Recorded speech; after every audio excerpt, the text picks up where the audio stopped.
मित्रों नमस्कार। नमस्कार।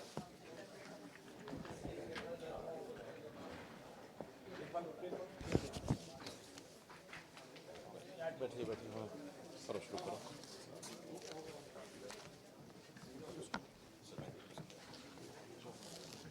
मैं आदरणीय मुख्यमंत्री जी का, एसीएस फाइनेंस, पीएससीएम, बाकी सभी मीडिया कर्मियों का आज की प्रेस कॉन्फ्रेंस को बहुत बहुत स्वागत करता हूं। माननीय मुख्यमंत्री जी का और वित्त मंत्री, ये आज 5वां बजट है।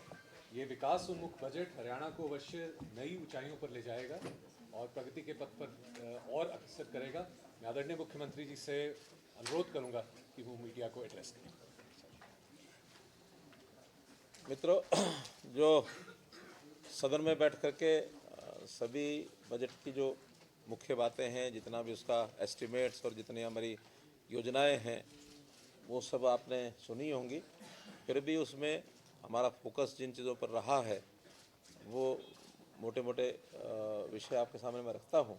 फिर भी आपको उसमें से कोई बात जानकारी लेनी होगी तो फिर आप उसमें से जानकारी लेना। पहली बात तो ये है कि वित्त मंत्री होने के नाते मुझे 5वां बजट, ये 5वीं बार इस बजट को प्रस्तुत करने का मौका मिला। संयोग से पिछले साल भी 23 फरवरी का दिन था जिस दिन ये बजट पेश हुआ था। आज भी 23 फरवरी है। पिछली बार की अपेक्षा इस बार 11.37% ये बजट हमारा दिख रहा। कुल बजट का जो प्रस्ताव किया है 1,89,876.61 करोड़, और जो पिछली बार था 1,70,70,490.84 करोड़। ये सब पिछले भी संशोधित अनुमान हैं और ये प्रस्तावित अनुमान है। फाइनल जब इसके रिजल्ट आएंगे वो आपको सामने मिल जाएंगे। विशेष तौर पर इसमें जो जीडीपी, जो हमारी विकास दर है, उसके अंदर जैसे राष्ट्रीय जीडीपी की विकास दर, वो आपको पता है कि 7.3% का अनुमान है और हमारा अनुमान जो है 8% का है। तो हम केंद्र की जो हमारी दर है उससे भी हमारी विकास दर ऊपर है। इसी प्रकार से जो जीएसडीपी, इसमें प्रति व्यक्ति आय है, वो भी हरियाणा की जो है वो देश की आय से, प्रति व्यक्ति आय से काफ़ी ज़्यादा है। जीएसडीपी का जो दर है, वृद्धि दर, केंद्र की 5.6% है जबकि हरियाणा की 6.1% है। उसमें भी हमारी जो दर है, वृद्धि दर, उसमें ज़्यादा है। हमारा जो योगदान है, हिस्सेदारी है केंद्रीय जो जीडीपी है उसके अंदर पिछले वर्ष यानी 14-15 में ये थी 3.5%। परसेंटेज का अपने आप बड़ा महत्व होता है, चाहे वो थोड़ा भी बढ़े तो भी परसेंटेज है, इसलिए बढ़ना एक मायनेदार उसका मामला रहता है। जो 3.5 से बढ़ करके अब हम 3.7% पर आ गए हैं, जबकि हमारा आबादी देखा जाए तो जस्ट इट इज़ 2%। क्षेत्रफल अगर देखा जाए तो 1.4% एरिया है। फिर भी हम केंद्र के पूल में यानी इस जीएसडीपी का योगदान, हमारा हिस्सेदारी, तो 3.7% तक ये बढ़ गई है। जो हमारे अच्छे हमारी जो आर्थिक हमारे जो मापदंड हैं, पैरामीटर्स हैं, हमारी जो स्थिति है वो अच्छी दर्शाते हैं। जैसा मैंने प्रति व्यक्ति की बात की है तो केंद्र की जो प्रति व्यक्ति आय गिनी जा रही है वो 23-24 में अभी 1,85,854 है, जबकि हरियाणा की गिनी जा रही है 3,25,759, यानी एकदम मैं कह सकता हूँ 60% वहाँ से ज़्यादा है। जो हमारे तीनों क्षेत्र होते हैं, प्राइमरी, सेकेंडरी, टर्शरी, उसका भी जो हमारा जो हिस्सा रहता है हमारी इस प्रतिशत वृद्धि में, वो वृद्धि प्राइमरी क्षेत्र यानी एग्रीकल्चर 8.6% है, सेकेंडरी यानी इंडस्ट्रीज़ 6.3% है और सर्विसेज 13.8% है इंक्रीज़। इस प्रकार का इसका ये अनुमान भी अपेक्षा अनुसार ही है, क्योंकि सर्विसेज का प्रतिशत हमेशा ज़्यादा रहता है। कृषि और इंडस्ट्री में थोड़ा ज़रूर हम सोचते हैं कि इंडस्ट्री अगर थोड़ा और ज़्यादा बढ़े तो उसका लाभ ज़्यादा होता है। अभी इंडस्ट्री कृषि से कम है, लेकिन फिर भी कृषि, क्योंकि हमारा प्रदेश कृषि बाहुल्य प्रदेश है, उस नाते से उसकी वृद्धि भी हमारे प्रदेश के अनुकूल ठीक बैठती है इसलिए उसकी कोई हमें कठिनाई नहीं है। जहाँ तक परिव्यय का विषय है वो मैंने बताया है कि 70% के आसपास हमारा जो परिव्यय है वो राजस्व पर है और जो पूंजीगत है वो 29.19 है। हमारे जो राजकोषीय घाटा जो लिमिट है 3% की, उस 3% से कम लगातार कम चल रही है, हमने कभी इसको बढ़ने नहीं दिया। ये 23-24 में भी 2.8% था और अभी भी 2.77% का अनुमान है। कोविड के बाद लिमिट 3.5 हो गई थी, लेकिन अभी वापस वो 3 हो गई है। हाँ, पहले कोविड के समय इसको जैसे भी सारे देश की और दुनिया की हालत हो गई थी तो उस समय ये लिमिट्स बढ़ा दी गई थी, 3 के बजाय 3.5% कर दिया गया था। हम तब भी 3 से नीचे ही रहे, कभी हम बढ़े नहीं, लेकिन अभी वापस 3 हो गई है तो भी हम 3 से नीचे ही हैं। 2.8% पिछली बार था, अभी और ज़रा कंट्रोल में हम आए हैं तो 2.77% है, उसको हमने कम ही किया है, बढ़ने नहीं दिया है।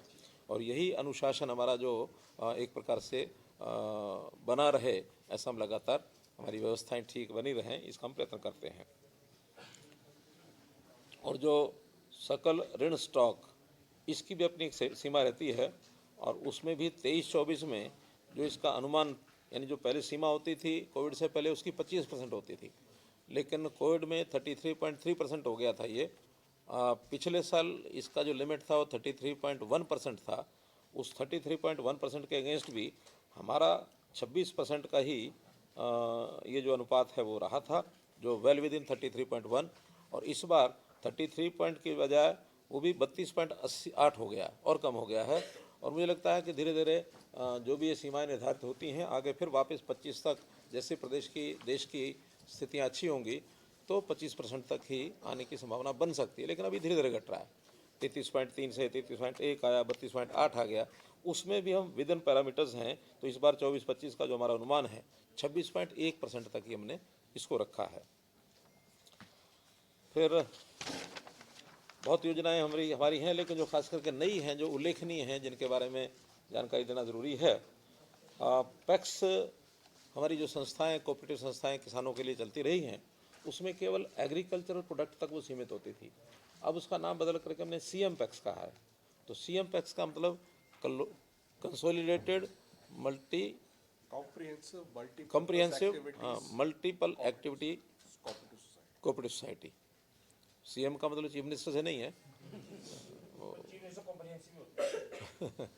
आपका धन्यवाद, लेकिन वो नाम ऐसा बन गया, हमको पसंद आ गया, हमने कहा ठीक है CM पैक्स अच्छा नाम है।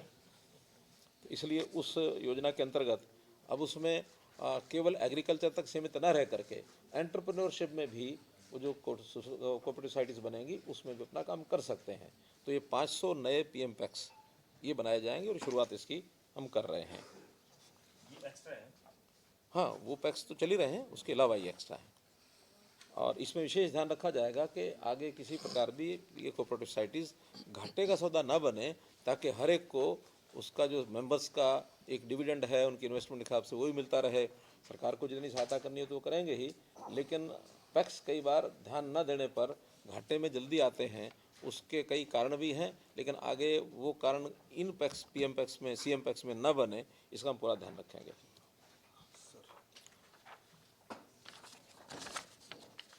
पेंशन के नाते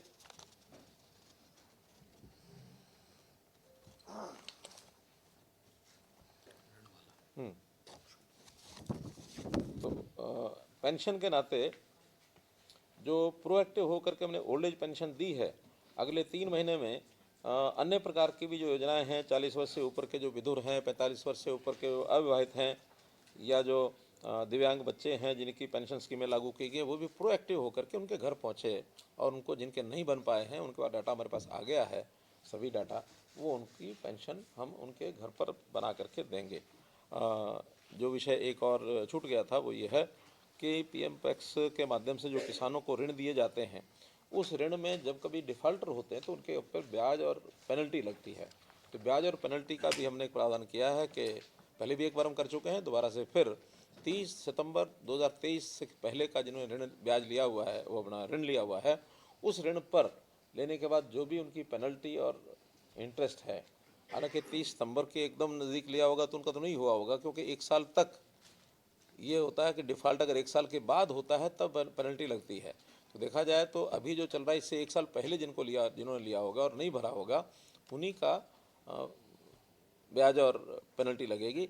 वो सारा ब्याज और पेनल्टी इस शर्त के साथ कि 31 मई 2024 तक वो इस पेमेंट को भर दें, तो उसमें लगभग 5,47,000 ऐसे किसान हैं और 2000 वो आंकड़ा मेरे पास रह गया, 2000 के करोड़ के आसपास, 2140 करोड़ रुपया तो उसका पूंजी मूल है ओरिजिनल, और 1700 कुछ करोड़ रुपया उसका ब्याज इंटरेस्ट है जो हमने माफ़ किया है। वो अगर सब समय से भर देते हैं तो उसमें उनको दोबारा से लोन लेने की सुविधा मिल जाएगी, क्योंकि एक बार कोई डिफ़ॉल्टर हो जाए तो फिर बाद में ऋण भी नहीं ले सकता, इसलिए उनको ऋण की सुविधा दोबारा से मिल जाए। ऐसे ही हमने जो पेंशन जो देते हैं, जो खास करके ईपीएफ लेते हैं, और ईपीएफ का जो भविष्य निधि उनको मिलती है, उनको ओल्ड एज पेंशन से रह जाते हैं वंचित। शर्त लगी हुई है कि कोई और प्रकार की पेंशन कोई ले रहा होगा तो उसको ये 3,000 रुपये नहीं मिलेगा, लेकिन जो ईपीएफ वो लेते हैं उस पेंशन को, जिसको कर्मचारी भविष्य निधि, कईयों की तो 3,000 से काफ़ी कम है, कोई 1,000 ले रहा है, कोई 1,500 ले रहा है, तो उनकी शिकायत है कि उधर से भी गए, इधर मिलता कुछ नहीं है। तो हमने वो जो गैप होगा 3,000 के बीच में और जो पहले से ले रहा है, उस गैप को उनको देना शुरू करेंगे ताकि उसको 3,000 पूरा मिल जाए। ये एक प्रावधान हमने किया है। हरित स्टोर की बात की थी कि हमने एक पीछे योजना बनाई थी जिसमें एक सेंट्रलाइज्ड सप्लाई की व्यवस्था के माध्यम से रिटेल शोरूम्स बनाने के लिए एक हरित स्टोर्स की योजना कोऑपरेटिव के माध्यम से बनी थी। उसमें भी 1,000 के आसपास पहले से स्टोर चल रहे हैं। अभी और नए 1,000 हरित स्टोर्स ये खोले जाएंगे, अप्लाई कराएंगे और उनको स्थान अपना वो चयन करेंगे और उनको कुछ सुविधाएं हम देंगे और बाद में उन स्थानों पर उनको सप्लाई चेन में जोड़ लिया जाएगा। ये तो जो अप्लाई करेगा, जो चला सकता है, कोई भी आ सकता है। अंत्योदय परिवार उत्थान योजना के अंतर्गत हमने जो अंत्योदय परिवार परिवहन योजना, इसमें हमने घोषणा पहले की थी, दोबारा से फिर इसको आज अनाउंस किया है कि जो गरीब परिवार हैं उनको 1 लाख रुपए तक की जिनकी वार्षिक आय है, तो उनके मेंबर्स को 1,000 रुपया 1,000 किलोमीटर पर वर्ष हर व्यक्ति उसको एंजॉय कर सकता है। उसके लिए अलग से उनको कार्ड इशू किए जाएंगे, इलेक्ट्रॉनिक कार्ड अभी शुरू कर दिए हैं हमारे रोडवेज़ ने, और उन सब के कार्ड के बाद वो अपने आप काउंट होता रहेगा। जिस दिन 1,000 से ज़्यादा किलोमीटर से हो जाएंगे उसके बाद उसको किराया देना पड़ेगा। और मुझे लगता है कि गरीब परिवार को 1,000 किलोमीटर हर एक सदस्य बड़ा मुश्किल ही होता है उसको, कोई क्योंकि नौकरी तो उसकी है नहीं, 1 लाख से कम है तो माने 8,000 रुपया प्रति महीने की इनकम है, इसका मतलब बहुत गरीब परिवार है। तो इस नाते से उनकी ट्रैवलिंग भी इससे ज़्यादा नहीं होती होगी, इसलिए वो सारी ट्रैवलिंग मोटे रूप से पहली मार्च से शुरू करें। हर मेंबर को मिलेगा। यात्रा परिवार राज्य में भीतर कई राज्य से बात करें, रोडवेज की बस, रोडवेज की बस।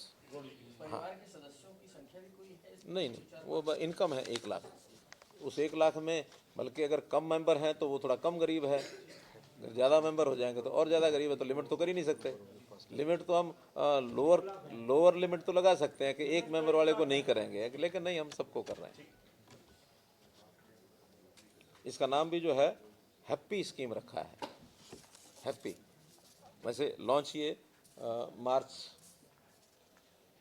मार्च में होनी है, मार्च में पहले हफ्ते में होता है। हाँ, ये मार्च में बस में होगा कि एसी बस में भी लागू होगा?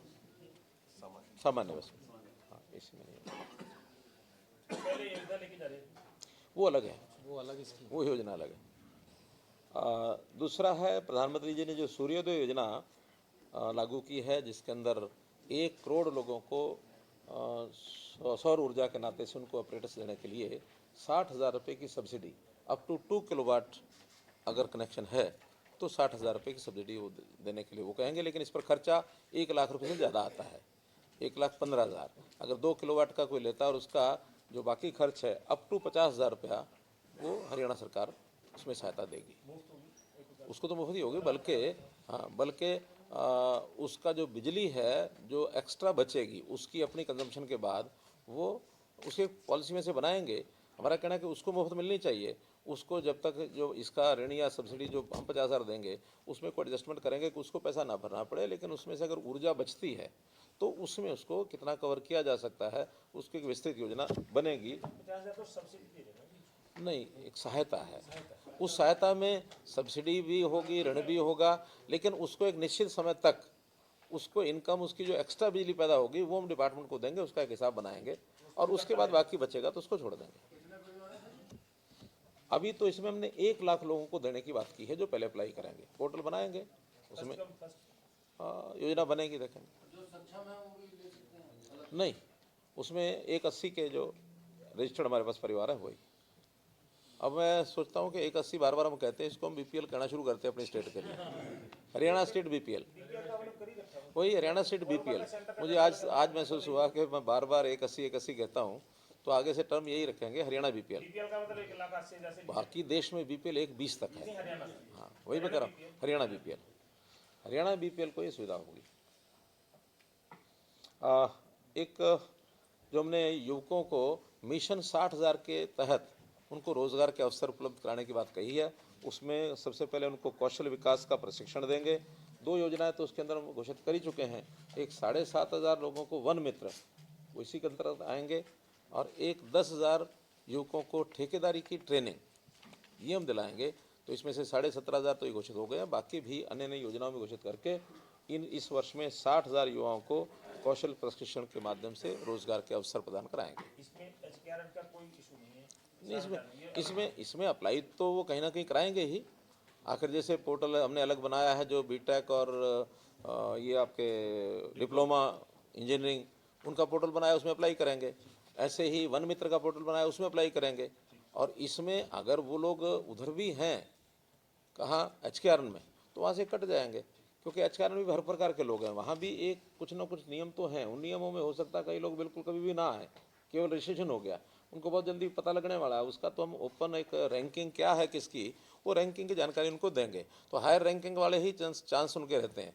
मानो रैंकिंग 65, 70, 80 है तो उन्हीं को मिलेगी। किसी की रैंकिंग आएगी 35, 40, 50 आ गई तो उनको पहले ही बताया कि हम तो कभी आएंगे नहीं। 60,000 में आ जाएगी। हाँ, और तो जो उससे नीचे आएगा तो मिशन 60,000 में आएगा। तो अलग अलग तरह के काम हैं जो जहाँ जाएगा।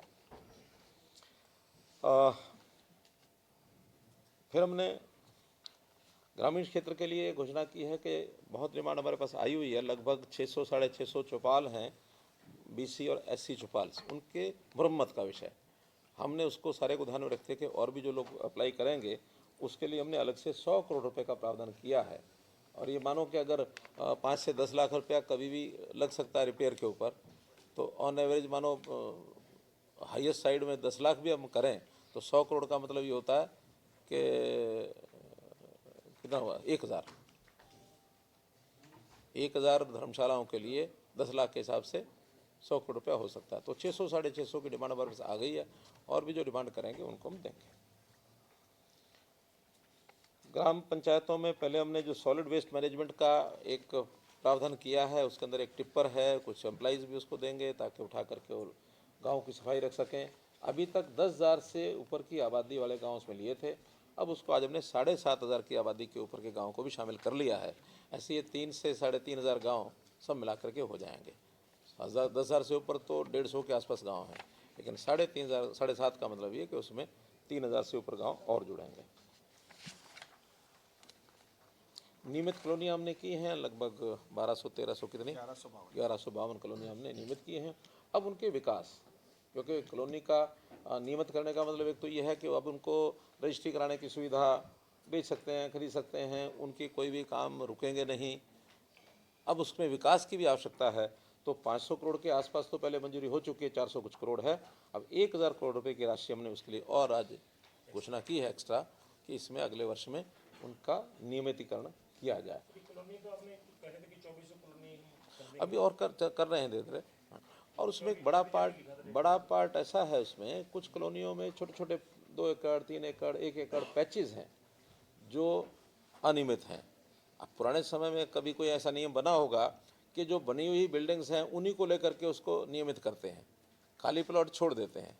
वास्तव में वो उचित नहीं है। एक एरिया पर्टिकुलर होना चाहिए कि अगर नियमित है तो ये पूरा एरिया हो गया, उसमें प्लॉट खाली है चाहे बना हुआ है, आज नहीं बना तो कल बनेगा। तो हम आगे से जो नियमित कर रहे हैं वो पूरे एरिया को कर रहे हैं, और पहले जो कॉलोनियाँ इस प्रकार के पैचेज बचे हुए उनको भी रेगुलर कर रहे हैं। वो भी लगभग 2200 ऐसे पैचेज हमको मिले हैं कि जो इसको हमको नियमित उसमें करना है। लेकिन वो एक फॉर्मेलिटी पूरी करके कि उनके रास्ते लिंक उनके ठीक से बने हुए हैं, तो नालियाँ पहले भी लोगों ने बना तो रखे ही हैं वो सब, लेकिन उसको नियमित करने में उनको सुविधा हो जाएगी, उसमें कोई ज़्यादा कठिनाई नहीं है। शहरों के अंदर ऑडिटोरियम बनाए जाएं। अभी तक तो लोग अपना धर्मशालाओं में टेंट लगाकर कम्युनिटी सेंटर इसमें अपने काम चलाते हैं, लेकिन ऑडिटोरियम जिसमें विधिवत वहाँ इस प्रकार की ट्रेनिंग्स हैं, भाषण हैं, सेमिनार्स हैं, तो ऐसे ऑडिटोरियम बनाए जाएं।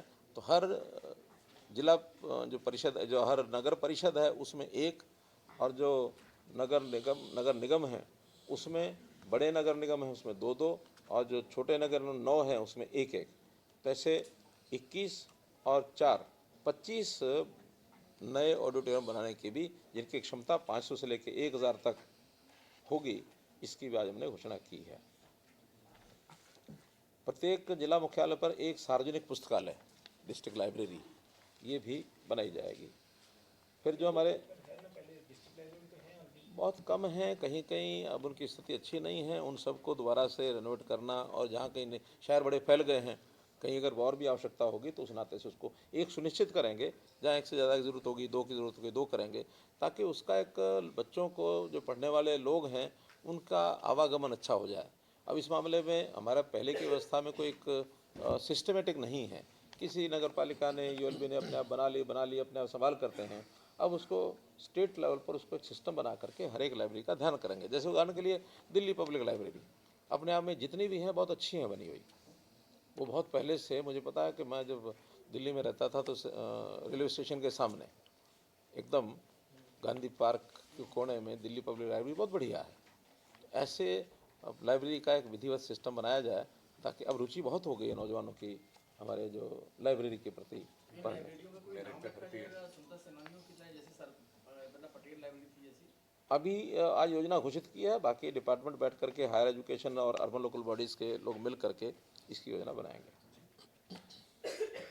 ऐसे ही जो हमारे GMDA, FMDA, PMDA, SMDA और अब HMDA, ये जो बने हैं नगर निगम के जो प्राधिकरण बने हैं, विकास प्राधिकरण, इन सब के भी विकास की योजनाएं जो मैंने घोषित की हैं। 3 जगह के लिए स्टेट ने सोनीपत, पंचकुला और हिसार, इनके लिए 100-100 करोड़ रुपए का प्रावधान कर दिया, ताकि इनकी अपनी इनकम जब शुरू हो जाएगी तो फिर अपने आप काम करेंगे। बाकी सबकी अपनी इनकम, चाहे वो हमारा ये फरीदाबाद है, चाहे गुड़गांव है, उनकी अपनी इनकम से जो भी उनके शेयर होते हैं इस जो विकास कार्यों के लिए जो हम लेते हैं बिल्डर से, क्या EDC का हिस्सा उनका होता है, रजिस्ट्रियों में होता है, बाकी चीज़ों में वो अपना पर्याप्त फंड्स उनके पास अपने। प्राधिकरण अगर इनकम बढ़ाएंगे तो क्या सिटीजन्स पर या शहर के लोगों पर कुछ टैक्सेशन का बोझ बढ़ेगा? नहीं, क्योंकि पहले से जो पैसा स्टेट के पास आता था उसी का एक हिस्सा अब उन स्थानों पर रहेगा, ताकि वो इंडिपेंडेंट अपनी योजना बना सकें। क्या है कि कोई भी एडमिनिस्ट्रेशन का एक सिस्टम होता है, जितना छोटे लेवल पर उनको ऑटोनॉमी मिल जाती है और अच्छे लोग काम करने वाले हों तो उसको अच्छे प्रकार से कर सकते हैं। नहीं तो गुड़गांव की हमेशा ये एक शिकायत रहती थी कि हमारे यहाँ से रेवेन्यू तो सारा स्टेट में चला जाता है, हम तो वापस मिलता नहीं है। अब जब एक सिस्टम बन गया तो कम से कम वो बात ख़त्म हो गई कि वहाँ से जो रेवेन्यू आएगा उसका जो शेयर डिस्ट्रिक्ट को जाना वहाँ चला जाएगा, जो स्टेट का आना स्टेट का चला जाएगा, उनको वापस मांगने की आवश्यकता नहीं है। जो बढ़ते हुए, बड़े होते हुए, फैलते हुए शहर हैं, ये वहाँ के लिए होता है, सबके लिए नहीं होता है। तो अब पहले हमने गुड़गांव बनाया, फिर फरीदाबाद बनाया, फिर सोनीपत और पंचकुला भी धीरे धीरे विस्तार हो रहा है। अब आगे हिसार का भी एयरपोर्ट बनने के बाद वहाँ भी उसी प्रकार का विस्तार हो रहा है। तो जो फास्ट ग्रोइंग सिटीज़ हैं उनके लिए ही डेवलपमेंट अथॉरिटीज़ ये बनती हैं, सबके लिए नहीं। मुख्यमंत्री शहरी आवास योजना जैसे हमने पहले घोषित की है, जिसके अंदर 2,80,000 लोगों की रजिस्ट्रेशन हो गई है प्लॉट्स की और फ्लैट्स की, वैसे ही गांव में भी एक योजना हमने शुरू की है, लेकिन उसकी शुरुआत एक दूसरे एजेंडे से की है। वो एजेंडा ये है कि 100-100 गज़ के प्लॉट, ये कांग्रेस के समय उस समय लोगों को अलॉटमेंट लेटर दे दिए, लेकिन अलॉटमेंट देने के बाद हज़ारों लोग आज भी घूम रहे हैं जिनको ज़मीन मिली नहीं है। मिल गई तो वहाँ कब्जे किसी और के हों, छुड़वा नहीं पा रहे हैं, लिटिगेशन हो गए हैं, बहुत समस्याएं आ गई हैं। तो हमने वो जो बचे हुए लोग हैं लगभग 25,000-27,000 ऐसे कुछ है, उसका एग्जैक्ट आंकड़ा मिलेगा। ऐसे सब लोगों को जिनको 6 महीने के अंदर 100 गज़ का प्लॉट हम दिलवा पाएंगे दिलवा देंगे। और जिनको नहीं दिलवा पाएंगे उनको 1 लाख रुपया या 100 गज प्लॉट की कीमत जो उस गांव में होगी वो उनको जो मिनिमम है वो देंगे। ये जो 25,000 बच रहे हैं, 3,82,000 को प्लाट मिले थे, उनमें से 25,000 बच रहे हैं नहीं। जिनको कब्जा नहीं दे पाए। जिनको कब्जा नहीं दे पाए 3,82,000 प्लॉट दिए हैं, तो उनमें से 25,000 बचे उनमें से 25,000 बचे। और नए के लिए कोई स्कीम नहीं। अभी ये कर लेंगे बाद फिर करेंगे। फिर उसी प्रकार का एक पोर्टल जो भूमिहीन यानी जो मकान जिनके पास नहीं है होमलेस उनकी स्कीम उसके बाद बनाएंगे। इस बीच में शहरों में जो ज़मीनें हमने आइडेंटिफाई कर ली हैं 14 शहरों में, तो उन 14 शहरों की प्रक्रिया शुरू कर दी है और उसका पहला जो लॉट है लगभग 15,000 प्लॉट्स का वो बहुत जल्दी अलॉट हम कर देंगे। उसकी ऑनलाइन उसकी बुकिंग चल रही है। जो 30 वर्ग गज वाला एक मरला वही है जो शहरों में। अब शहर में गांव में इतना अंतर तो होता है, शहर में उतना बड़ा प्लॉट नहीं निकाल सकते जितना बड़ा गांव में मिल सकता है। खेल नर्सरी की बात जैसे हमने कही है कि पहले हमारी 1100 नर्सरी की योजना पहले से चल रही है और इसकी मांग अब बढ़ रही है, तो हमने 400 की और इस साल के लिए योजना बनाई है ताकि 1500 नर्सरी जब हो जाए इस विषय को और हम आगे बढ़ाएंगे जैसे जैसे डिमांड होगी, ताकि 20 बच्चों को किसी एक खेल में निपुण बनाने के लिए और लगभग 1 साल का एक नर्सरी का 7.5 लाख रुपए का खर्च आता है। इस प्रकार का ये प्रावधान हमने किया है। चाहे सरकारी स्कूलों की डिमांड आएगी, चाहे प्राइवेट स्कूलों की आएगी, अथवा खेल की संस्था कोई बना करके वहाँ लेना चाहता तो भी कर सकते हैं। उनके पास 20 बच्चों के ठहरने की व्यवस्था हो, उनको भोजन आदि की व्यवस्था करने का, हम तो उसका पैसा जो है वो अलॉट करते हैं, देते हैं। और उनके लिए कोच की यदि आवश्यकता हो तो वो भी देते हैं। 20,000 रुपया महीना उस कोच का भी इसके अंदर शामिल है। छात्रों को अपने स्कूलों से घर से स्कूल और स्कूल से घर आने जाने के लिए परिवहन व्यवस्था, सुरक्षित परिवहन व्यवस्था कई पहले हेड्स में अलग अलग शुरू की, लेकिन अब हमने यूनिवर्सल कर दी है कि कोई भी विद्यार्थी 10वीं 12वीं तक अपने घर से 1 किलोमीटर से ज़्यादा उसकी दूरी है तो अगर उसकी संख्या 25 से ज़्यादा है तब तो वहाँ देंगे रोडवेज की बस, और 25 से नीचे है तो फिर जिस साधन की आवश्यकता वहाँ होती है और पूर्ति कर सकते हैं। लोकल व्यवस्था ही करेंगे, ऑटो हैं, 4 व्हीलर हैं, कोई कैब क्या बोलते हैं उसको, मैक्सी कैब होती हैं, मिनी बस होती हैं, तो ऐसी सब चीज़ों से। ये तो आपने स्कीम पहले ही थी। पहले यूनिवर्सल नहीं थी, पहले छात्राओं के लिए थी या रोडवेज की अलग स्कीम होती थी ट्रांसपोर्ट की, और स्कूल वाले अलग करते थे, उसमें भी कई व्यवधान आते थे।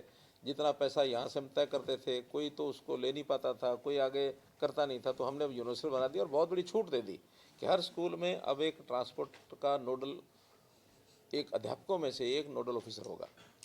जैसे अलग से हम टाइम टेबल के लिए बना देते हैं स्कूल में, ये टाइम टेबल बनाएगा, तो उसका काम यही है कि स्कूल के बच्चे किस रोड से कितने आते हैं, कितने जाते हैं और वहाँ किस वाहन की आवश्यकता है। हम पैसा दे देंगे उनको एक लमसम, उसमें से जो व्यवस्था करनी है करें, उसको अपलोड कर दें कि हमने इतने बच्चों के लिए व्यवस्था की, इतना खर्चा, इतने बच्चों के लिए व्यवस्था, ऐसा ही खर्चा। स्कूल का लोकल एक अध्यापक होगा और जो वहाँ की जो स्कूल मैनेजमेंट कमेटी है SMC, जिसमें बच्चों के पेरेंट्स भी होते हैं और स्कूल के अध्यापक भी होते हैं, वो सब मिल करके उसको ऑब्जर्व करेंगे। सबके लिए बहुत बड़ी योजना है। तो उसमें कोई बच्चा अब, और उसी में से बहुत जगह पर तो इसमें तो 81 नहीं है ना। नहीं, इसमें नहीं है, इसमें तो नहीं है। हाँ, इसमें सब सरकारी स्कूल के सब बच्चे।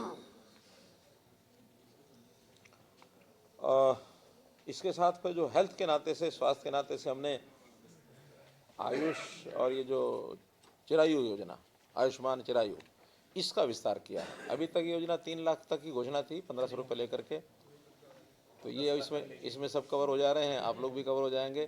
तो इसमें सिर्फ आपको अगर इनकम 6 लाख तक है तो 4,000 रुपये देना पड़ेगा, और 6 से ऊपर है तो 5,000 रुपये देना पड़ेगा।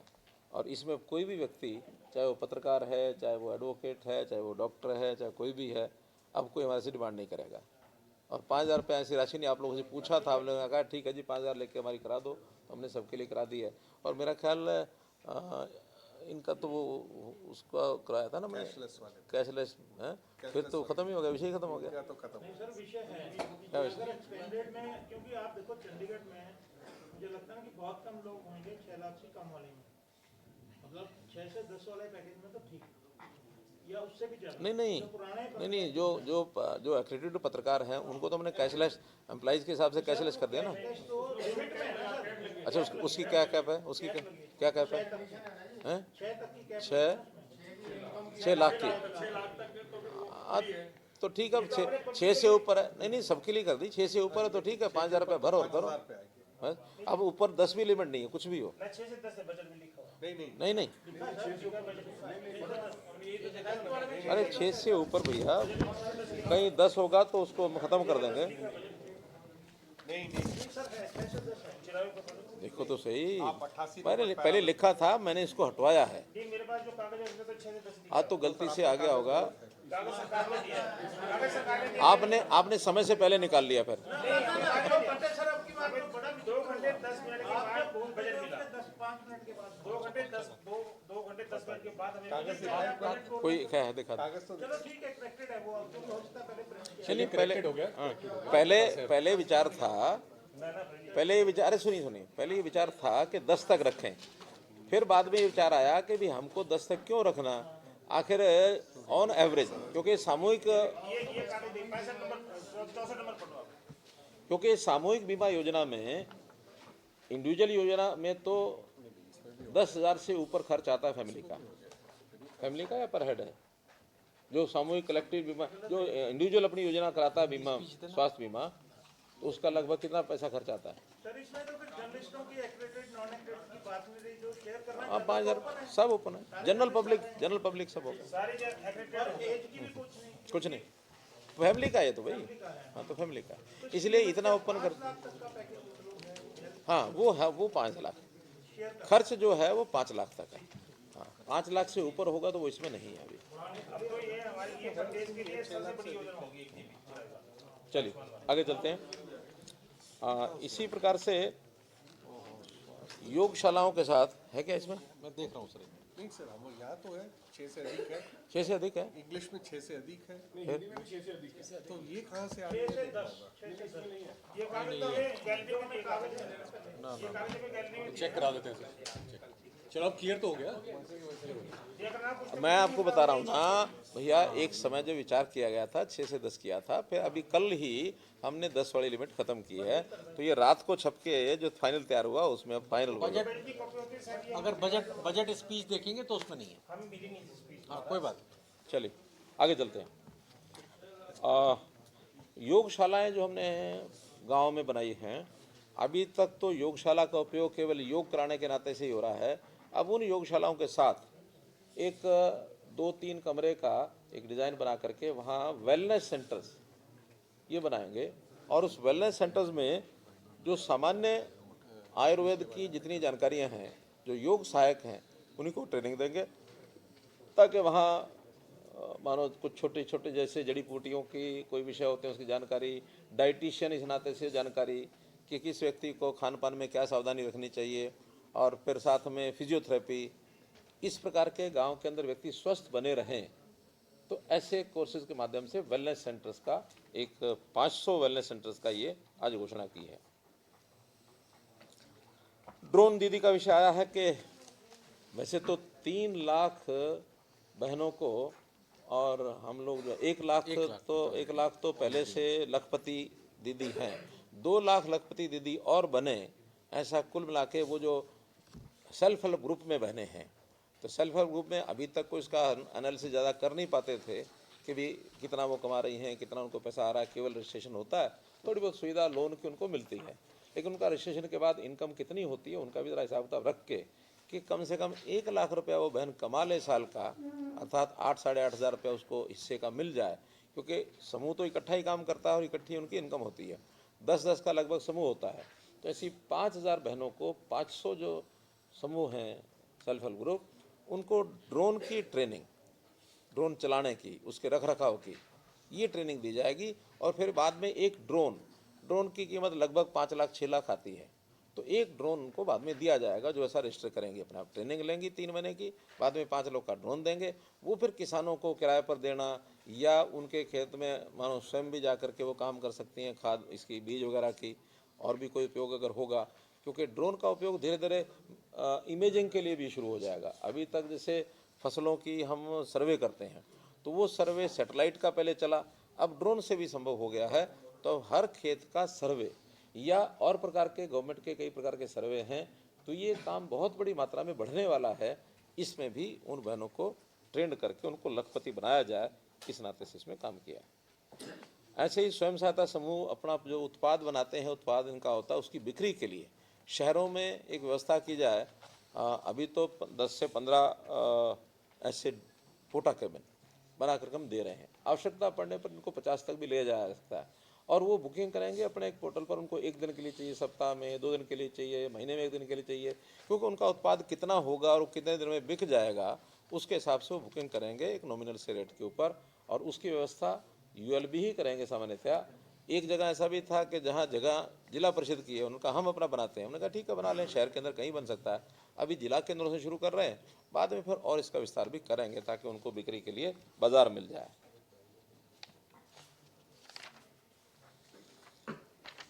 आपकी बेटी हमारी बेटी, ये जो योजना है इसमें भी शिकायतें मिलती थी कि पैसा हमको समय से मिलता नहीं है।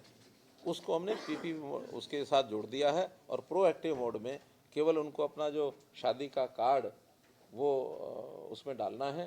फिर शादी के कार्ड के समय जिस दिन शादी होगी उस दिन कोई भी अधिकारी जाएगा और होती शादी के बाद एक चेक देके आ जाएगा। कितने दिन पहले अपलोड करना? वो तो जब उनका कार्ड छपेगा, चाहे 4 दिन पहले महीना पहले भी चल रहा हो, जिस दिन तय 4 दिन पहले होती है शादी, फिर क्या करोगे? इसलिए हाँ कर लेगा वो तो पोर्टल काम करेगा प्रोएक्टिव होके डीसी ऑफिस से। आखिर वहीं सबने देखना है। ये छोटी योजना है। प्रोएक्टिव का मतलब है कि लोकल लेवल पर ही उसका निरीक्षण होगा। स्टेट पर हम मंगाएंगे, उसकी पहले उसकी जांच करेंगे शादी हो रही कि नहीं हो रही है। एक बार हो जाए, अब वो जमाने चले गए जब इन बातों की जरूरत नहीं होती थी, और हमें तो कभी जरूरत पड़ी ही नहीं है।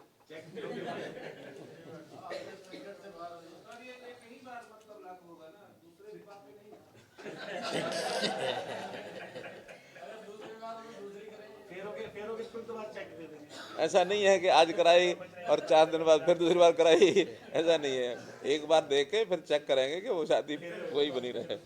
चलिए, एक गिग वर्कर्स, ये एक नया क्षेत्र है। ये जो आजकल होम डिलीवरी वाले जो कंपनीज वो सप्लाई करती हैं गुड्स की, सामान की, कंज्यूमर्स, उनकी बहुत बड़ा एक वर्ग हो गया है।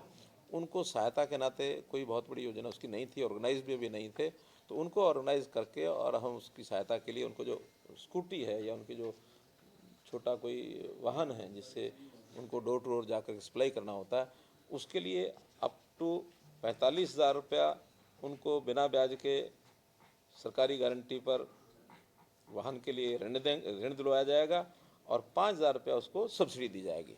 अर्थात 50,000 रुपये तक का जो वाहन है वो उसको इसमें वो ले सकेगा।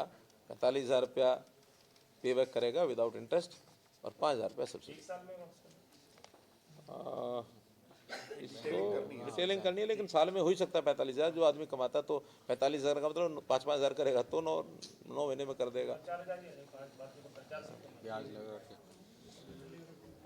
युद्ध में शहीद हुए सैनिक, ई स्कूटी, युद्ध में जो सैनिक होते हैं उनका बहुत बड़ा योगदान अपने यहाँ देश रक्षा में रहता है। अभी तक उनको जो पैसा सहायता के नाते परिवार के लोगों को मिलता था 50 लाख रुपया, उसको बढ़ा करके 1 करोड़ रुपया कर दिया है। और इसी प्रकार से जो स्वतंत्रता सेनानी जो आज बचे हैं बहुत कम मात्रा में हैं, क्योंकि 1942 में आईएनए के जो लोग थे या 47 से पहले की भूमिका जिनकी थी, वो हमारे रजिस्टर के हिसाब से तो केवल 4 ही लोग बचे हैं, लेकिन उनके परिवार के सदस्यों, उनकी विधवाएं, ऐसे सब मिला करके 470 लोग हैं जो पेंशन पहले ले रहे हैं 25,000 रुपये महीना। उनको हमने अब 50,000 रुपये महीना कर 40,000 रुपये महीना कर दिया, 25 से 40,000।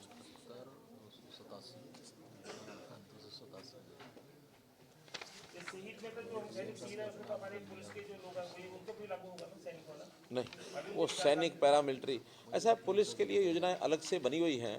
पहले ही वो 1 करोड़ से ज़्यादा उनको इसलिए मिल रहा है कि उनके सबके जो सैलरी अकाउंट है वो बैंक में जमा कराए, और बैंक की एक ऑफर हमको मिल गई थी कि वो 1 करोड़ रुपया वो देंगे, 50 लाख रुपया हम दे रहे हैं, तो उनको 1.5 करोड़ रुपया पहले से मिल रहा है।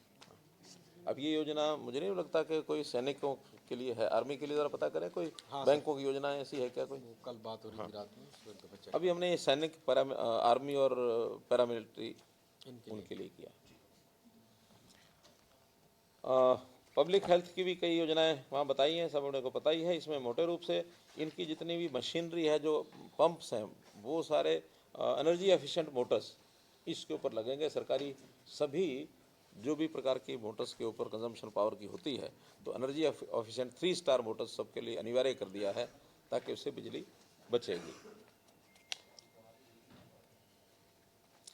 एक योजना किसानों के लाभ के लिए वो हमने की है कि जो आबियाना है, बहुत थोड़ी मात्रा में अबियाना लिया जाता था और इसकी भी डिफ़ॉल्ट अमाउंट बहुत ज़्यादा रह जाती थी, उतना ज़्यादा इकट्ठा भी नहीं हो पाता था, पटवारी भी अपने कोई बहुत उसकी परवाह करते नहीं थे, और हमने भी सोचा कि इसका बहुत बड़ा उपयोग भी नहीं है, क्योंकि आबियाना अंग्रेज़ के समय तो एक मेन सोर्स ऑफ रेवेन्यू होता था, एक टैक्स वही होता था उनका। अब आबियाना के रूप में तो बहुत नॉमिनल सा आता है, उसमें हमने सब उसको मुफ्त कर दिया, फ्री कर दिया है, और 140 करोड़ रुपया जो बकाया है वो पिछला समाप्त, और आगे भी 54 करोड़ रुपया हर वर्ष का जो इसकी कलेक्शन का एक बनता था वो भी वो खत्म। तो कोई अभियान नहीं है। कोई अभियान नहीं। अभियान बाकी वर्गों से लिया जाएगा, किसानों से नहीं। किसान, एग्रीकल्चर, हाँ, किसान जो खेती, हाँ, खेती का, एग्रीकल्चर कृषि उद्देश्य के लिए जो हाँ हाँ, अब इंडस्ट्री में लेते हैं, इंडस्ट्री को जाता है। ले गई। हाँ, जैसे अब ये पीने के पानी का होता है, वो भी खर्च नहरी विभाग लेगा ही, हाँ, वो लेगा। केवल आबियाना यानी कृषि के ऊपर जो नहर से पानी लेते थे उनके ऊपर नहीं, एक आबियाना होता है, एक वाटर चार्जेस होते हैं, अल्टीमेटली तो वो भी एक वाटर चार्जेस ही हैं। आबियाना भी उसका नाम, हाँ, उसका नाम आबियाना है। आब मतलब पानी, आप इस वाटर पानी के बदले में मिलने वाला जो खर्च है वो वाटर चार्जेस अंग्रेजी में कह दिया, उर्दू में आबियाना कह दिया, वो पुराना। हाँ, उनका माफ कर। नंबर ऑफ फार्मर्स तो पता नहीं, लेकिन राशि मैंने बताई कि 140 करोड़ रुपया तो पिछला है, और 54 करोड़ रुपया हर साल का जो आता है वो 4299 गांव है, 4299, तो उन गांव में ये सारा खत्म कर दिया। जहाँ नहरी पानी लगता है। फिर तालाबों का बहुत बड़ा कार्यक्रम हमने 2 साल पहले लिया था, तालाब अथॉरिटी, उसमें भी अच्छी सफलता मिली, और संयोग से प्रधानमंत्री जी ने भी अमृत सरोवर नाम से योजना शुरू की थी कि हर जिले में 75 थे कि लोकसभा में, हाँ 75 थे, तो वो संख्या को हम पार करते हुए, और हमने अभी लगभग 14 से कुछ ऊपर तालाब तो उस प्रकार के हम कर चुके हैं, और 2494 तालाबों का सुधार और नवीकरण ये इस वर्ष के लिए लिया है। कुल मिलाकर के 18,000 तालाब हैं, और एक बड़े बड़े गांव के तालाब तो जो प्रदूषित और जो इस प्रकार के ओवरफ्लो थे उनका काम पहले लिया है ताकि समस्याएं खत्म हो। फिर बाद में छोटे तालाब या सूखे तालाब या जो पानी नहीं भरता था उनका, कुछ तालाब अब मिट्टी से इतने भर गए थे कि उनको भी मिट्टी खोद करके तालाब की शक्ल में लाना, ये भी अब आगे कर रहे हैं। गरीब लोगों को जो मंथली बिल जो लगते हैं बिजली के ऊपर 2 किलोवाट तक, ये जो मंथली चार्जेस 115 रुपया महीना ये लगता था, यानी 115 से नीचे अगर बिल आता तो मिनिमम 115 देना पड़ेगा, 115 से ऊपर हो जाए लगभग 57 यूनिट प्रति व्यक्ति प्रति परिवार अगर आता है, उससे नीचे तो 115 लेंगे, 57 से ऊपर वो 115 से ज़्यादा फिर बिल का रेट होता था, फिर 115 खत्म हो जाता था। हाँ, अब हमने उस 115 को ख़त्म कर दिया, खास करके जिनका 57 यूनिट प्रति महीने से कम खर्च है उनको केवल बिजली का बिल जो जाएगा वही, यानी अगर 20 यूनिट है तो 20 यूनिट का पर महीना 20 रुपये ही जाएगा। पहले 50 यूनिट तक 1 रुपया था, अब जितना यूनिट है 57 यूनिट को भी लगभग 50 रुपया एक, और 7 यूनिट का 1.5 रुपये 2 रुपये के हिसाब से 14 रुपया, यानी कुल मिला के 60-65 रुपया उसको जाएगा 57 यूनिट। टेलीस्कोपिक जो है वो नीचे तक ले आए। टेलीस्कोप नहीं रहा, अब तो क्या है कि जो फिक्स चार्ज था वो खत्म कर, हाँ मिनी वाला था वो खत्म कर दिया। अब एक्चुअल जितना बिजली का बिल खर्च होगा, एक्चुअल कंजम्पशन, हाँ वही होगा, वो खत्म हो गया, और इससे बड़ी राहत लोगों को मिल जाती है। हाँ, घरेलू 2 किलोवाट तक, और इससे 180 करोड़ रुपया साल का ये उनकी बचत होगी, जो यूटिलिटीज़ को अपने उसमें एडजस्ट करना होगा। तो हमने यूटिलिटीज़ को निवेदन ही करना पड़ता, निवेदन किया है कि भी इसको आप अपने टैरिफ में जमा कर लो। बहुत बड़ा खाता है, उसमें 180 करोड़ की बात नहीं है, और फिर भी अगर हमारी बात नहीं माने तो हम सब्सिडी दे देंगे। लेकिन मुझे लगता है हमारे पास एक नहीं, वो है एक प्रावधान कि सरकार कोई बात लिख के भेजे उनको तो वो कंसिडर करते हैं कि अगर उनके प्रीव्यू में हो तो। बहुत बड़ी राशि होती है तो नहीं मानते। ऐसा बहुत बड़ी राशि हो तो उनके लिए भी कठिन है ना, क्योंकि अगर बड़ी राशि हम करते हैं तो फिर कहीं ना कहीं उनको टैरिफ बढ़ाना पड़ता है। नहीं, बस ये बताया ना 160 करोड़ का ज़्यादा बात नहीं है, वो कर ही लेंगे, कोई खास बात नहीं। चलिए, गांव की फिरनियों से बाहर बिजली कनेक्शन घरेलू, ये भी अपने आप में एक विषय था जो पहले हमने 150 मीटर तक कहा हुआ था कि 150 मीटर तक केवल उनको चार्जेस देने पड़ते थे। कौन से? Service connection, consumer service connection. अब उसका दायरा कर दिया है 3 किलोमीटर तक। 3 किलो नहीं, पहले तो है कनेक्शन देने का भी 1 किलोमीटर तक होता था, उसके बाद तो कनेक्शन देते ही नहीं थे। अब उसको 3 किलोमीटर तक कर दिया, कनेक्शन मिल पाएगा पॉइंट फिरनी। लेकिन उसमें खर्च जो था वो 150 मीटर तक ये जो होता था उसके अंदर उसको अगर ट्रांसफार्मर लगाना होता था तब भी कंज्यूमर देता था, और उसका पैसा लगता था सिर्फ कंज्यूमर सर्विस चार्ज का, सर्विस कनेक्शन चार्ज उतना लगता था। अब वो 150 के बाद जो सारा पैसा है वो कंज्यूमर को देना पड़ता था सारा, अप टू 1 किलोमीटर। लेकिन अब 300 के अंदर सिर्फ उसको सर्विस चार्ज तो देना पड़ेगा, लेकिन 300 मीटर के बाद 3 किलोमीटर तक वो ही देना पड़ेगा कंज्यूमर को। यानी चांस उसके 3 किलोमीटर तक बन गए, छूट उसको 300 मीटर तक हो गई 150 की बजाय। लगभग सारी कहानी इसमें काफ़ी कवर हो जाएंगे, हाँ, कोई बचेगी नहीं। और इसमें भी ट्रांसफार्मर जो है पहले कंज्यूमर को लगाना पड़ता था, अब 300 मीटर के अंदर भी होगा तो निगम लगाएगा। 300 के बाहर तो लगाएगा, लगाएगा अंदर भी 300 मीटर तक भी, यानी 300 मीटर के अंदर की छूट है वो मैं गिना रहा हूँ कि वो 300 कर दिया। और उसमें छूट भी एक दे दी कि पहले हैं, हाँ, पहले 150 के बाद, अब 300 के बाद, अब 300 के बाद, हाँ। लेकिन वो जो जैसे कि विधानसभा के अंदर बोले थे कि अगर 310 हो जाता है तो पूरे 310 कर लेते हैं, वो 300 माइनस नहीं करते, तो वो इसमें नहीं करते क्या? क्योंकि विधानसभा में हाँ, समझिए एडिशनल तो लेते हैं, पूरा ही लेते हैं। थोड़ा इसमें विचार कर लेंगे, क्योंकि वरना तो वो बहुत माइक्रोस्कोपी वो चोरी करता रहेगा, मेरा 300 नहीं है 299 है। सबको 300 का बेनिफिट चला जाएगा। 350 मीटर पे है, 50 मीटर की वजह से उनको 350 इसको सोचना पड़ेगा, अदरवाइज हाँ 300 का बेनिफिट सबको चला जाएगा, वो भी तो जाएगा तो फिर जाएगा, उसमें क्या। इसमें विचार करेंगे। जब इतना सब कर रहे हैं तो ये भी कर देंगे, क्या बात। नहीं, आपने ठीक विषय ध्यान कराया, वरना चोरी बहुत बढ़ जाती है। और फिर वो क्या है कि आपस में हो जाती, गोलबंदी हो जाती है, वहाँ के कंज्यूमर की भी और साथ में एम्प्लाई, हाँ एम्प्लाई भी, वो सब मिल जाते हैं। फिर कौन चेक करने जाएगा? ना तो अनुराग रस्तोगी जाएंगे, ना हमारे पावर सेक्रेटरी जाएंगे। करना तो आपके यही है। नहीं, ऐसे कुछ समस्याएं जो होती हैं उसको हम ध्यान करते हैं। ई रिक्शा का अपने आप में एक विषय होता था, उनका हर साल रजिस्ट्रेशन का चार्जेस लगते थे। तो उनकी एक डेपुटेशन मिला कि हर साल क्यों लगता है रजिस्ट्रेशन? हमारा रजिस्ट्रेशन एक टाइम हो गया तो हमने 1 टाइम कर दिया। पहली बार केवल रजिस्ट्रेशन कराएंगे तो उसका चार्ज लगेगा, बाकी नहीं लगेगा।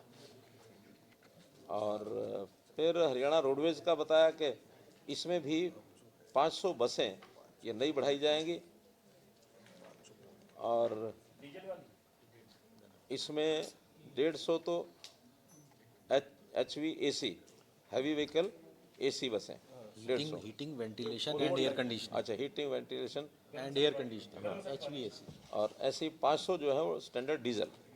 तो ऐसे 261 करोड़ रुपया इसके ऊपर जो है खर्च किया जाएगा। हाँ, किलोमीटर स्कीम की भी एक और योजना बना करके पहले जो चल रही है उसमें और वृद्धि करेंगे। अभी उसका टारगेट नहीं है, वो तो जैसे जैसे ज़रूरत पड़ेगी। हम मोटे रूप से दोनों योजनाओं को कि अपनी सरकारी भी हों और इस प्रकार की प्राइवेट कोऑपरेटिव सोसाइटीज़ वाली या किलोमीटर स्कीम वाली, ये भी पैरेलल चालू करके रखनी चाहिए। उसमें कंपटीशन भी रहता है और हमको भी जानकारी रहती है कि भी क्या एक्चुअल में खर्च कितना आ रहा है, इनकम कितनी हो रही है, ये बहुत ध्यान रखना जरूरी होता है। उसी में से चीज़ें काबू में रहती हैं। PM कुसुम योजना के अंतर्गत जो सौर पंप लगाने की योजना, पहले हमने 70,000 पंप जो लगाने की योजना बनाई थी, उसमें भी 60,000 से ऊपर लग गए हैं और एक 70,000 नए पंप इसके लिए लगाए जाएं, अगले साल में योजना भी बनाई है। नू, यमुनानगर, रोहतक जिलों में नई हवाई पट्टियाँ अभी तक हमारे, हाँ अभी तक हमारे एयरपोर्ट और हवाई पट्टियाँ शायद 7 हैं, अब 3 और बनाएंगे, नू और रोहतक, क्योंकि थोड़े यही दूर पड़ते हैं एरिया।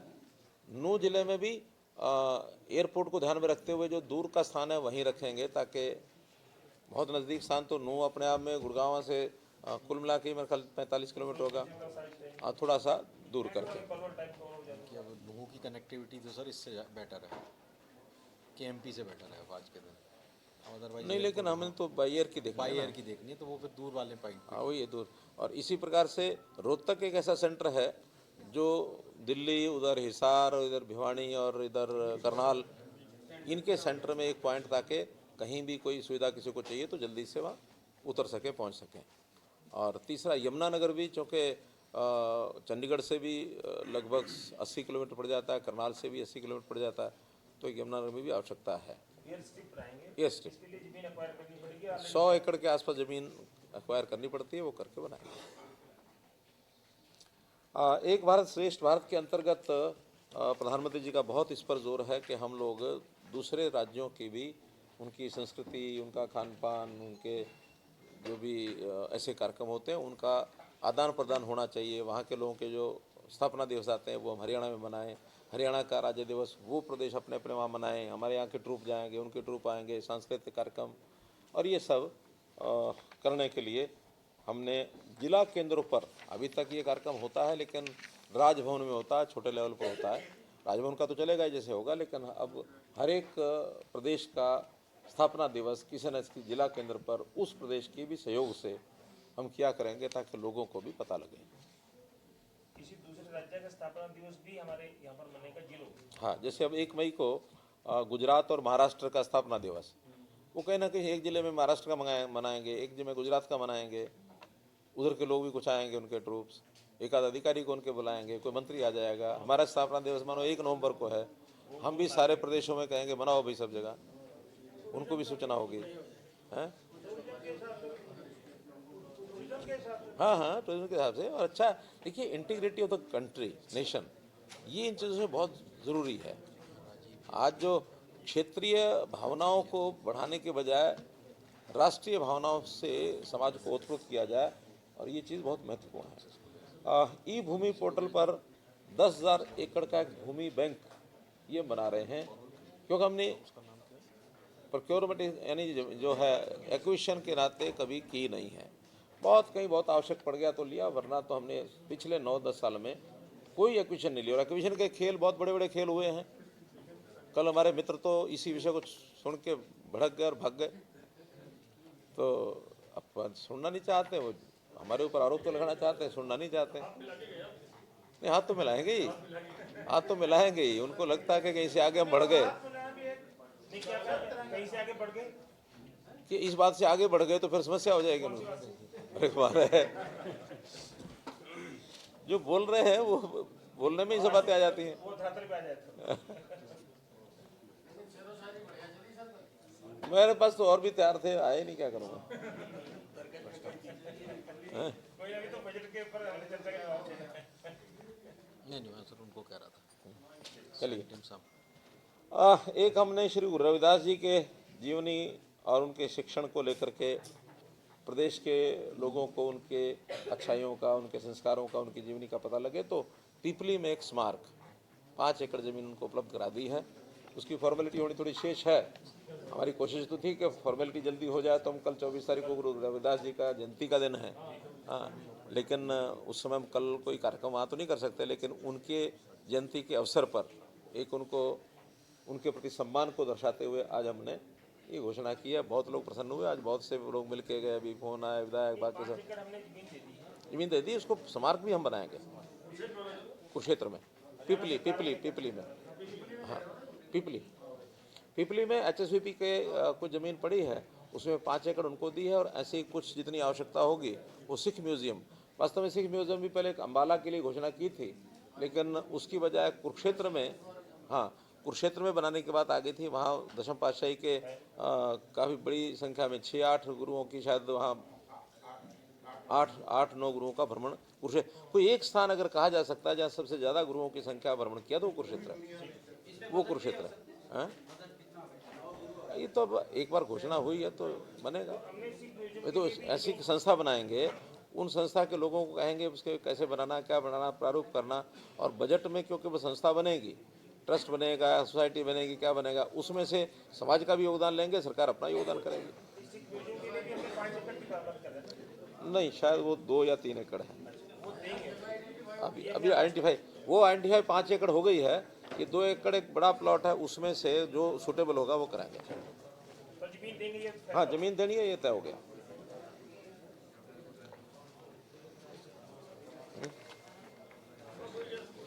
मित्रों, बिंदु तो 184 हैं। अब मैं सारे पढ़ूंगा, दिक्कत आएगी, लेकिन आपने सब सुन भी लिए। सीएम साहब पिछली बार एक कहाँ बजट दिया था, हाँ 250 करोड़ रुपए का बजट था। एक जानकारी चाहिए कि कितना उसमें से खर्च हो पाया, क्या इस बार भी कुछ आपने इस प्रकार का प्रोग्राम, क्योंकि जब आपकी सरकार आई थी तब आपने कहा था कि हमारा विशेष फोकस रहेगा गाय पर और गीता पर, तो वो पैसा कितना खर्च कर पाए, क्योंकि सबसे जो बड़ी समस्या थी सड़कों पर बेसहारा पशु घूमते थे और कई लोग आपसे को शिकार होते, तो कितना खर्च कर पाए और आगामी योजना क्या है? देखिए, उसमें पहले तो हमारा 35 से 40 करोड़ रुपए ही बजट होता था और उसको हम उतना खर्च करते थे। अब इस बार उसमें से लगभग 80 करोड़ से ज़्यादा तो खर्च हो गया है, लेकिन 80 करोड़ जो वर्तमान में गौशालाएं हैं उनके चारे के लिए हमने रिलीज़ किया है। बाद में यही कहा है कि जो नई गौशालाएं खुलेंगी उन नई गौशालाओं के लिए दरें तय हो गई हैं कि जो नई गौशाला खोलेगा उसको शेड के लिए कितना पैसा चाहिए और उसको वहाँ की रखरखाव के लिए, चारे के लिए कितना चाहिए, वो हमने दरें तय की हैं। एक 12-13 प्रस्ताव ऐसे आ चुके हैं जिन्होंने ज़मीन का भी प्रबंध कर लिया है और उनका एक ये भी आ गया कि कौन कौन सी हम जगह अपनी गौशालाएं खोलेंगे। 50 के लगभग गौशालाएं ऐसी हैं जिन्होंने प्रस्ताव किया है कि हमें अगर शेड का पैसा मिलता है तो हम अपने ही स्थान पर उसका विस्तार कर सकते हैं। उनमें पहले कितनी गौशाला है उसका भी हमने जानकारी ले ली है। ऐसा ना हो कि पुरानों को भी नयों के आधार पर ले जाए, तो पहले पुरानों की भी सारा उसका सर्वे करके लेना पड़ता है डाटा, फिर नया उसके अंदर कितना वो जोड़ेंगे। वो एक प्रारूप तैयार हो गया और मुझे लगता है बहुत जल्दी उसका रिलीज़ हम चुनाव से पहले वो सारा पैसा रिलीज़ करेंगे। हाँ, ये ठीक है कि 400 करोड़ रुपये शायद सारा तो ना कंज्यूम हो उसमें, लेकिन उसमें और एक 50-60-100 करोड़ जितना हो जाता है। नेक्स्ट ईयर के लिए फिर प्रोविजन उससे ज़्यादा रख लिया। हाँ, अगले साल के भी हम और प्रोविजन जो है बाकी इसका रखेंगे।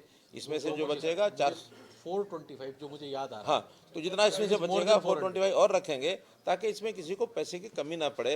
लेकिन इसमें क्योंकि पंचायती ज़मीन चाहिए, अब इसके लिए अपनी ज़मीन तो कोई खरीद के आता नहीं है, पंचायती ज़मीन चाहिए, फिर उसके लिए पंचायत का प्रस्ताव है, फिर संस्था चाहिए चलाने की। ये हमने मना कर दिया कि सरकार नहीं चलाएगी गौशालाएँ, क्योंकि सरकार का कोई भी विभाग जब चलाता है, जब तक वो चलाने वालों में एक आध आदमी कोई गौ भक्त रहता है तब तक तो ठीक चलती है। वहाँ अगर उस गौ भक्त का कहीं ट्रांसफ़र हो गया तो वो फिर ऐसे का ऐसा बेकार हो जाता है। तो संस्था जो है जो पहले चला रही है वो, या कोई नई संस्था, और इसमें आप भी कोई सहायता कर सकें तो आपकी सहायता आमंत्रित है। How it was easy or difficult for you not to introduce any new taxes, as you said you are wholly dependent on GST taxes, and what are the areas you will focus on for the generation of revenue? देखिए, not only GST, हमारे जितने भी revenue के field हैं उन सब में ही revenue हमारा बढ़ रहा है। एक्साइज टैक्सेशन भी बढ़ रहा है, माइनिंग में भी आ रहा है। हमने चूँकि टेक्नोलॉजी के आधार के ऊपर व्यवस्थाओं के ऊपर कंट्रोल किया है, तो जो लीकेज है, ऐसा मैं कभी नहीं कहता कि लीकेज होती नहीं थी या होती नहीं है। समाज में हर तरह के लोग हैं, उसमें लीकेज का एक संभावना जो बनी रहती है, लेकिन उसको कैसे रोका जाए, हमने रोक करके बहुत से ऐसे प्रावधान किए हैं जिसके अंदर हमारा जो टैक्स कलेक्शन है वो अच्छा बढ़ रहा है, रेवेन्यू बढ़ रहा है। और अकॉर्डिंगली आज जो हमने 11%, 11.5% का बजट की बढ़ोतरी बताई है, तो वो सारी उस रेवेन्यू के कारण से ही है। इसलिए हमें किसी टैक्स को लगाने की आवश्यकता नहीं पड़ी है। उसका जीएसटी का भी शेयर मिलता है हमको। बाकी केंद्रीय जो प्रावधान है 13,000 करोड़ रुपया, शायद 13,000 करोड़ रुपया, 13,300 सेंटर का भी हमको मिल रहा है। तो इसलिए हमें टैक्स लगाने की आवश्यकता नहीं पड़ी। एक मिनट, हाँ बोलो, रुकिए, अरे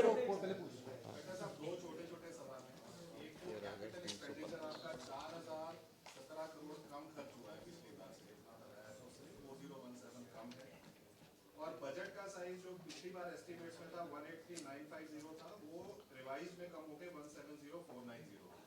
दो चीजें ये हैं, और रेवेन्यू एक्सपेंडिचर आपका 15,413 बढ़ा है, इनके क्या रीजन? देखिए होने का, बजट के साइज के कम होने का, रेवेन्यू एक्सपेंडिचर बढ़ने का। देखिए जब आपने कहा कि विकास के कामों में खर्च कम हुआ है, तो जब खर्च कम हो जाता है तो रिवाइज्ड बजट का फिनोमेना ये होता है कि अगर कोई खर्च कम हो गया तो रिवाइज्ड बजट में उसको कम करो, क्योंकि हम खर्च कम हुआ और रिवाइज बजट को वहाँ रखें उससे ज़्यादा बढ़ाएं, उसका कोई अर्थ नहीं है। बजट तो उस हिसाब से रिवाइज किया जाता है as per actual position after 6 months या 3 मंथ्स या 4 मंथ्स, जब भी नया कोई सेशन आता है उस समय रिवाइज बजट लाते हैं। सप्लीमेंट्री बजट में कहीं नई आवश्यकता पड़ती है तो उस बजट को बढ़ाया भी जाता है। इसलिए एक्चुअल में कहाँ क्या हो रहा है, ये ठीक है कि हमारा विकास के नाते से जितना पैसा खर्च होना चाहिए था वो नहीं हो रहा है, उसमें कई कारण हैं। एक तो हमने कुछ पद्धति बदली, खास करके जैसे इंजीनियरिंग वर्क्स पोर्टल बनाया। इस इंजीनियरिंग वर्क्स पोर्टल के अभ्यस्त हमारे लोग नहीं थे, इसमें कई तरह की शंकाएं उनकी थी, कई तरह के जो लूप होल्स हैं वो हमने रोके। तो जब व्यवस्था परिवर्तन होता तो एक बार झटका लगता ही है, उस झटके में से हम निकल आए हैं। कोविड का एक झटका लगा था, हम निकल आए। अब ये ई मेथड जो है इस सारे कामों में, पहले तो केवल हमने सर्विसेज में की, अब हमने वर्क्स में भी कर दिए। तो वर्क्स करने में आज कंपटीशन के अंदर सब लोग आते हैं। पहले तो ये हर किसी को पता होता था कंट्रैक्टर को कि ये ठेका मुझे मिलना ही मिलना है। आज जब तक टेंडर निकल करके हमारे सामने नहीं आता और वो सवेरे से लेकर शाम तक जब बैठ करके उनके वर्क्स कमेटी के अंदर फाइनल नहीं करते, तब तक किसी को ये नहीं पता लग सकता कि मिलेगा किसको। वहाँ आने के बाद नेगोशिएशन भी हम करते हैं, नेगोशिएशन करने के बाद बड़े अजीब यानी किस्से उस समय सामने आते हैं। तो इसलिए एक नई विधि के हिसाब से लोग ढल रहे हैं। अब ढलने के बाद हर कोई वो जाके अपने कंट्रैक्टर में इसमें टेंडर में आएगा जिसको लगता है कि हाँ मैंने ईमानदारी से काम करना है और ईमानदारी से उतना ही पैसा भरना है जितने में मैं करता हूँ। आज तो 10%, 15%, 20% ऊपर करते हैं, फिर उसको यहाँ के नीचे करते हैं, और कभी जितना होता है उससे हमें अपेक्षा ही नहीं होती, इससे ज़्यादा कम कर जाते हैं। हमारा तो एक सिस्टम मेथड है, अभी जो सबसे अच्छा काम करेगा और कम पैसा लेगा उसी से कराएंगे। मैंने एक एक टेंडर में देखा 20-20, 25-25 करोड़ रुपया, 150 करोड़ रुपए का टेंडर है, 25 करोड़ रुपया कम, यानी किया सर कंपटीशन में, तीन लोग कंपटीशन। और अब तो मैं कई बार क्या करता हूँ, उनको सामने बैठा देता हूँ। नहीं, अब करता हूँ मैं।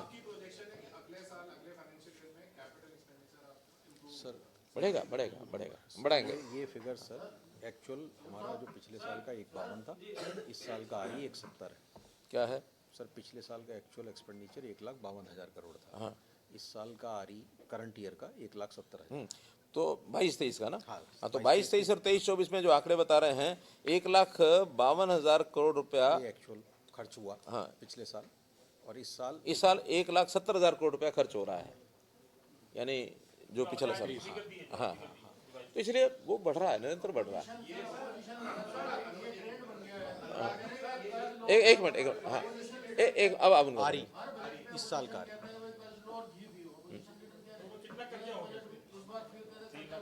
देखिए, मैंने वो आपको आंकड़े बता दिए हैं कि दो आंकड़े होते हैं। FRBM का जो प्रिंसिपल होता है उसमें एक आंकड़ा तो जैसा लिमिट है उसकी 3%, जो कोविड में 3 फिस्कल डेफिसिट, वो 3.5 हमारी लिमिट थी, अब 3 लिमिट हो गई। हम हर बार उससे नीचे रहते हैं। ये ठीक है कि उसके ऊपर पहले भी कभी नहीं गए बहुत ज़्यादा, लेकिन उस लिमिट के अंदर क्रॉस ना करना अपने आप में यही सेहत का एक राज है। हाँ, उस लिमिट में जो कर्ज है वो लेने में कहीं कोई आपत्ति नहीं है। आज हमारा GSDP, अब GSDP 2013 में जब सरकार छोड़ के गई उस समय तो शायद 3 लाख करोड़ रुपया था। नहीं, अरे 13-14 3 लाख कुछ था। वो दोनों सर एक्चुअली करंट प्राइसेस पे 370 था, और वो कांस्टेंट प्राइसेस पे 370 करंट 370 था, और करंट प्राइसेस पे 437 था। तो मतलब जो भी था, अब उससे हम लगभग 2.5 गुना पर पहुंच गए हैं। जब 2.5 गुना हमारा GSDP बढ़ जाएगा तो 2.5 गुना स्कोप हमारा ऋण का भी बढ़ जाएगा। तो ऋण हम कभी भी ऐसे नहीं लेते हैं कि भी हाँ उसको बर्बाद खर्च कर रहे हैं। अब उसी ऋण के कारण से सारे खर्च भी चलाते हैं, उसमें से रीपेमेंट भी होती है, उसमें से ब्याज भी दिया जाता है, और उसी में से सोशल सर्विसेज को हम बढ़ा रहे हैं। हमारा सोशल सर्विसेज अब 3.5% जैसे हमने सोशल सेक्टर पर जो हमारी पेंशन वगैरह का खर्चा है आज कितना हो गया 6 के आसपास 5.9 इस बार हाँ एक्सपेक्ट यानी 6% हो गया, 3.5% से 6%। परसेंटेज का इतना बड़ा इंक्रीज बहुत बड़ी बात होती है। राशि बढ़ना अलग बात है, लेकिन परसेंटेज बढ़ना इसका मतलब हम सोशल कॉज के लिए कितना फोकस किए हुए हैं।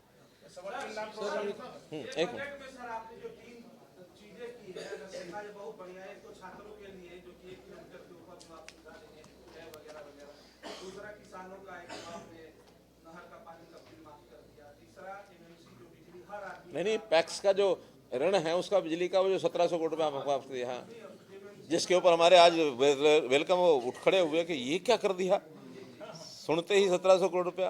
हाँ तो सर इसमें जो छात्रों को आपने 1 किलोमीटर से ऊपर भी जाना है, 6वीं क्लास से लेकर 12वीं क्लास तक छात्र जाएंगे स्कूल पर। नहीं, इवन पहली क्लास के भी जाएंगे तो भी, पहली से 12वीं। हाँ तो मेरा ये कहना है कि सर जो कैब और उस पे खर्च होगा उससे बेहतर होता कि अगर साइकिल की योजना निकाल कर अगर उनको दिया जाता तो क्या ज्यादा बेहतर होगा। देखिए, पहली बात तो बहुत छोटे बच्चे वो साइकिल पर जा नहीं सकते। नहीं, ठीक है आपकी बात। हमने बीच में साइकिल की योजना चलाई भी है, लेकिन आज सुविधाएं ऐसी हो गई और आज देखिए माता पिता भी बच्चे को साइकिल पर जाने के बजाय वो अपने स्कूटर बैठा के साइकिल उठा के छोड़ के आते हैं। वो रिवाज कम हो गया। साइकिल का ज़माना जो था आज से 10 साल पहले, मैं स्वयं स्कूल में पढ़ता था, अपने गांव से 3 किलोमीटर जाना, 3 आना, 6 किलोमीटर तो पैदल ही चले हम। ये तो 8वीं 9वीं के बाद, 6ठी से 8वीं पैदल चले। 9वीं में साइकिल मिला हमको, 9वीं 10वीं में साइकिल पर गए। फिर उसके बाद 11वीं 12वीं में रोहतक पड़ा, 16 किलोमीटर जाना, 16 किलोमीटर आना, 32 किलोमीटर रोजाना साइकिल चलाता था। एक मिनट। सर ये किसानों का मसला कुछ हल हुआ? भगवंत मान कह रहे थे कि जो आज किसान मरा है हम हरियाणा के सीएम और गृहमंत्री पर एफआईआर दर्ज करेंगे, तो इसमें उनको जो कहना है वो कहें, मुझे उसमें कुछ कहना नहीं है, क्योंकि मैंने विधानसभा में भी कहा कि ये सारी चीज़ें चूँकि पाइपलाइन में चल रही हैं, बातचीत चल रही है, तो 28 तारीख को जो है ना इस काम को स्टेटमेंट मैं कह रहा ये सारी स्टेटमेंट 28 तारीख को दूंगा। सर एक लाइन में इस बजट को क्या कहेंगे? देखिए, अंत्योदय हमारी भावना है। ज्ञान के नाते हमने 4 विषय जो सामने रखे हैं। जी मतलब गरीब, वाई मतलब युवा, ए मतलब अन्नदाता और एन मतलब नारी। ये 4 वर्ग ऐसे हैं, इन वर्गों का उत्थान देश और प्रदेश के उत्थान में सबसे ज़्यादा काम करता है। और इसमें भी जो डिज़र्व करता है, उस डिज़र्विंग हैंड को हम कुछ ना कुछ सहायता कर सकें, इसको आगे बढ़ा सकें, ये एक साधना हम साध रहे हैं। वो एक दोहा है, मैं पूरा याद तो नहीं है, कि एक साधे सब सधे, सब साधे सब खोए, मूलम क्या मूलम जड़ सींचे, हैं ऐसे ही है ना कि मूल में पानी डालो तो फल पत्ते फल फूल सब होए, हैं। तो इसलिए हम तो वो करते हैं कि समाज का जो कमज़ोर वर्ग है, जो आवश्यकता है, जिसके आधार पर, जिसके कंधों पर प्रदेश का भविष्य खड़ा है, इनके सबके उत्थान के लिए हम लगातार काम करेंगे, कर रहे हैं, करेंगे। और करने के बाद कल का भविष्य आप और सब हम मिल करके उज्जवल भविष्य बनाएंगे। बहुत बहुत धन्यवाद।